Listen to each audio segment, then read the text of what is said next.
लोकशाहीचा बुलंद आवाज, रिपब्लिकन वार्ता महाराष्ट्र। फुलंब्रीत अल्पवयीन मुलीशी बालविवाह व लैंगिक अत्याचार, नवऱ्यासह 5 जणांविरुद्ध गुन्हा। सावंगी तालुक्यातील 5 जणांवर बालविवाह प्रतिबंधक कायद्याअंतर्गत गुन्हा दाखल। बातमी फुलंब्री येथून। फुलंब्री पोलीस ठाणे हद्दीतील सावंगी तालुक्यातील 18 वर्षीय अल्पवयीन मुलीशी बालविवाह व बाल लैंगिक अत्याचाराचा गुन्हा दाखल करण्यात आला आहे। पांडुरंग लक्ष्मण हुलगुंडे यांनी दिनांक 22 मार्च 2022 रोजी या मुलीशी लग्न केले आणि 26 सप्टेंबर 2025 पर्यंत तिच्यासोबत वारंवार शारीरिक संबंध ठेवले, ज्यामुळे ती गर्भवती राहिली।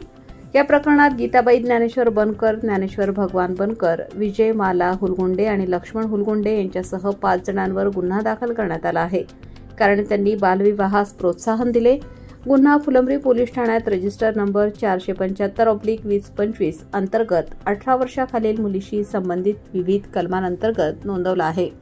पुढील तपास पोलीस निरीक्षक संजय सहाणे यांच्या मार्गदर्शनाखाली पोलीस उपनिरीक्षक काळे करीत आहेत।